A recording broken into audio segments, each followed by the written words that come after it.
Welcome to Tennis Flow.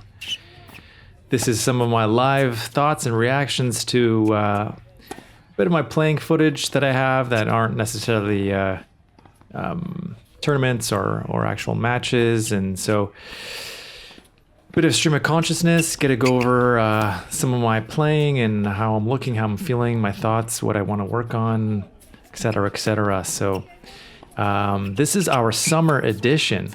I had a lot of footage that I recorded over the summer, even though I wasn't posting as often.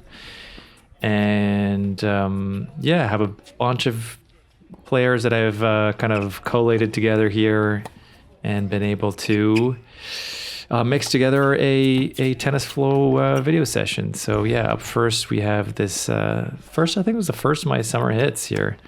So just getting loose and getting used to the outdoors, which was, it was different. It's always different. I always find that I need a bit of time, like a month or two to get used to it. But going into this, I was feeling really good because I got on to our B1 team. You can see me kind of looking for the contact point there. But yeah, I got my B1 team for doubles. Pretty happy with that. Got bumped up from the B2. Really good tryouts. I only got to play one game, however. It was a tight one. At least that first set was tight. But I wish I got a bit more playing time. It just didn't. I guess just the team. We had some excellent players, so the team had a lot of good players to choose from, and hopefully next year I'll get a bit more time. But yeah, I remember specifically this one. I was just trying to work through my serve because I was just trying to tweak it, seeing if I could find some elements to it. I'm trying to force the backhand way too much there, but yeah. So I was trying to preload my front leg, which I've completely abandoned since because it just doesn't make sense to me, and it was too fatiguing to get to.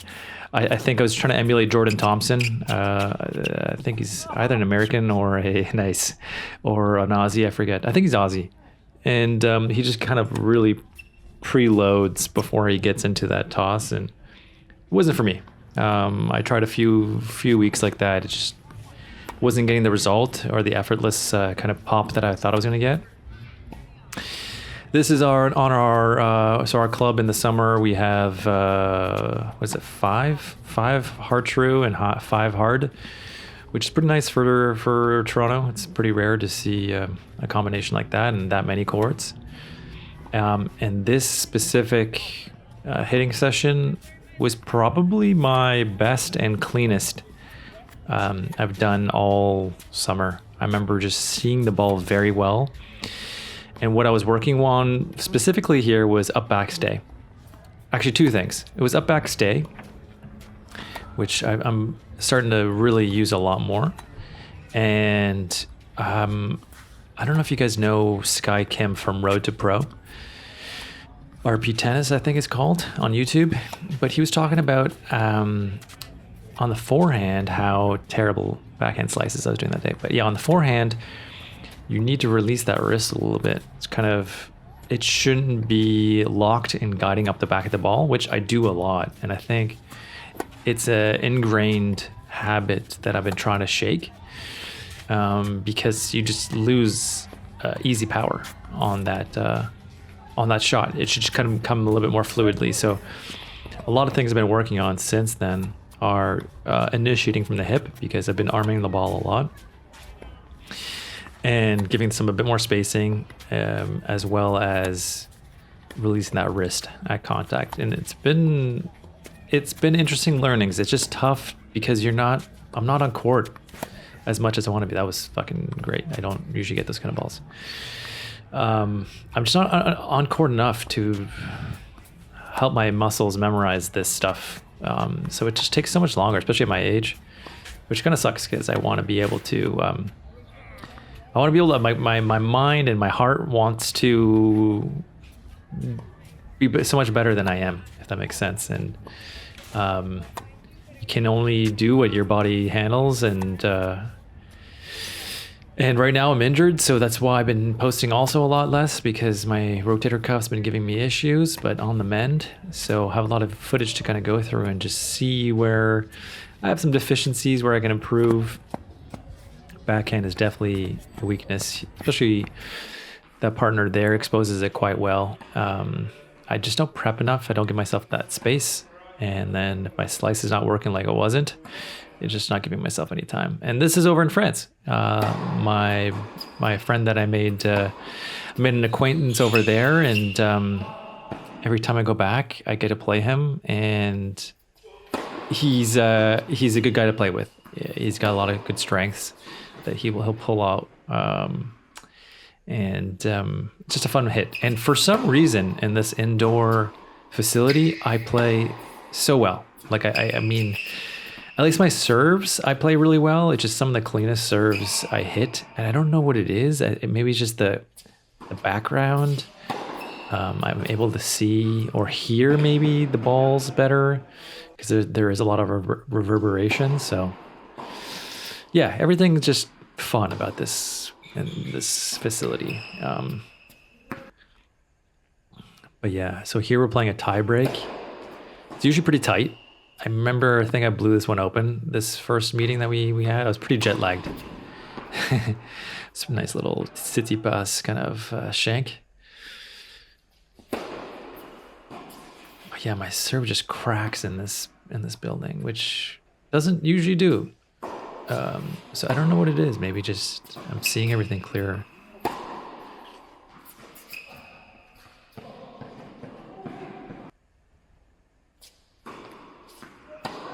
Yeah, so returning is one thing I've been very conscious about working on. Just too close, too tall, not respecting the rules there.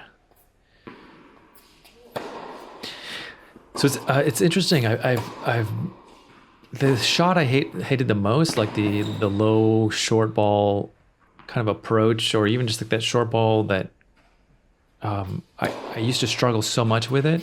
I'm really happy to see that it's actually become one of those balls where I feel really comfortable with executing.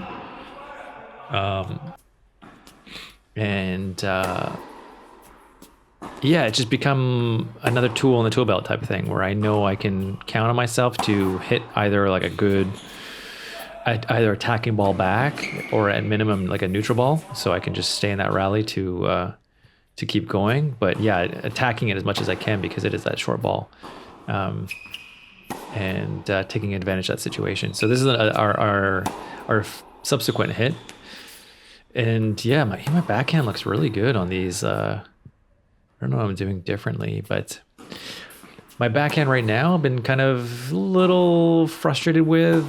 I'm kind of hitting it. I go through these phases where I'm just hitting it out to in front.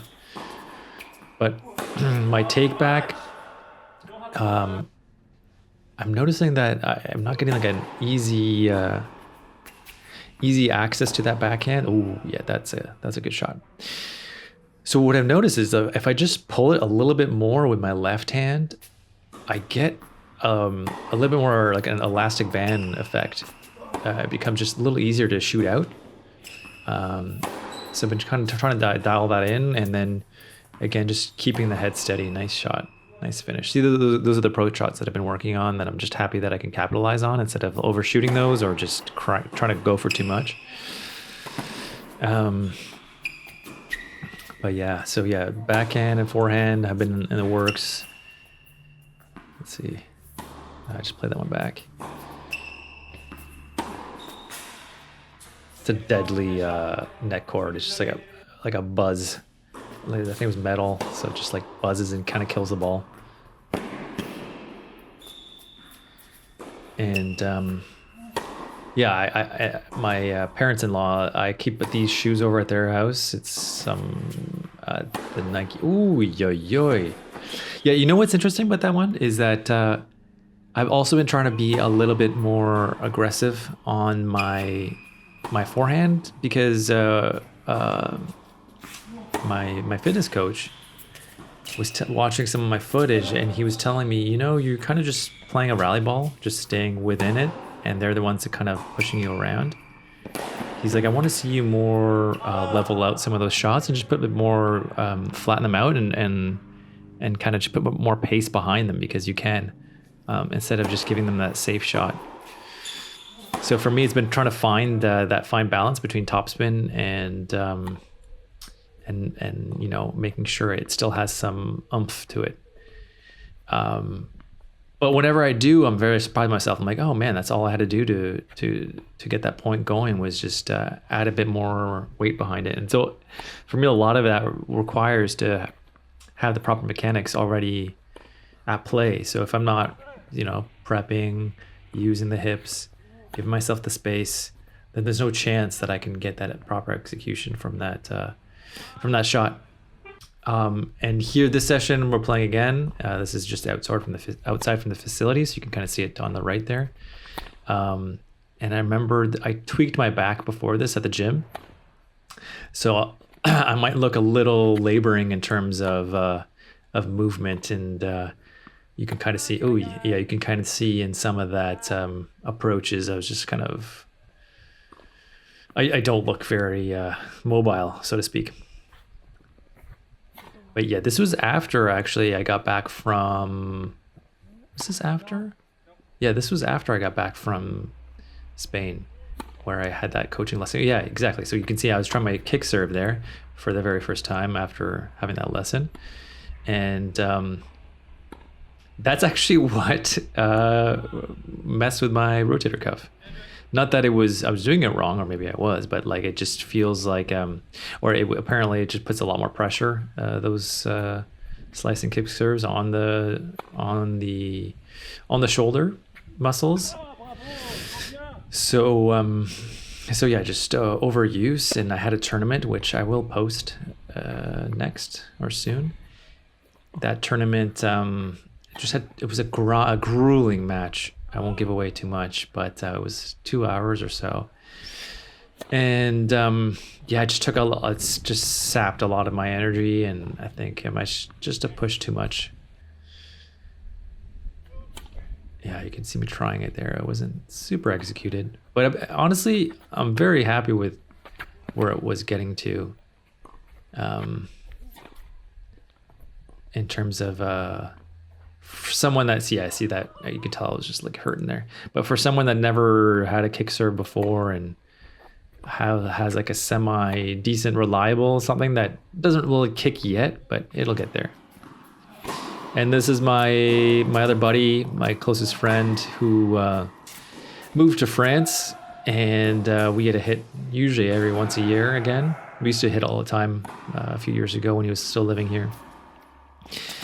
And I miss this guy, but it's always so fun to hit. So he's been taking a lot of lessons over there. So every time I come back, and I'm like, I'm gonna kick his butt whenever I see him next, and he always just kind of still levels up. So it's good to see him still playing and still giving me a great challenge.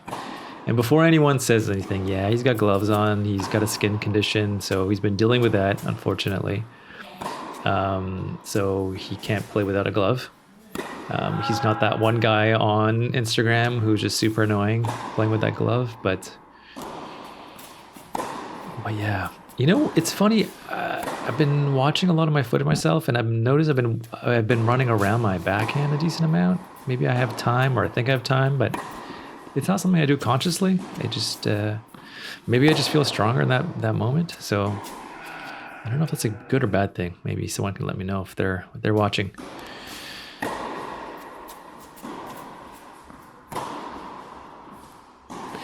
Yeah, you see where you saw me take that forehand there. That's kind of what I want to work on. Where I'm taking the hit a little too late, and I have to use a lot of my arm to finish it off, to finish the stroke. So it's just coming up more in front, giving that spacing. It's a lot of work. It's a lot of work to make these fine details, fine tune your strokes. Another thing I've been working on the serve, so we'll cover the forehand and the backhand, is just straight and nice reflex. I actually submitted, I don't know if you guys know OTI Tennis. I said, why not?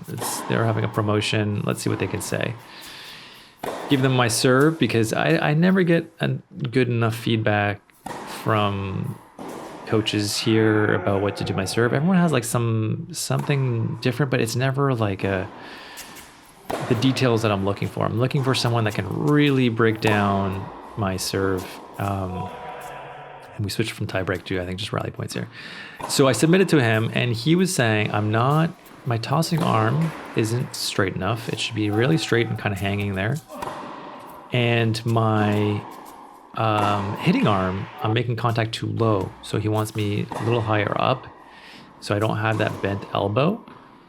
And it'll just be more an efficient hit. Ooh, that was nice. And okay, so yeah, one thing about my buddy here that you guys don't realize is he'll get back almost every ball. He's great at that. It's probably one of his best skills in tennis. And he'll return any ball on you in terms of like a serve. So those are definitely, I wouldn't say he's a necessarily defense. Maybe he's good at playing defense and then switching to an offense or waiting for that unforced error, or forced. But yeah, that's definitely his strength. It's very frustrating because you think you have a winner and you don't. But anyways, that was the hit, and hope you stayed for the whole thing. Hope you enjoyed it. Give me a like. Give me a subscribe. Why not? And I'll see you on the next one.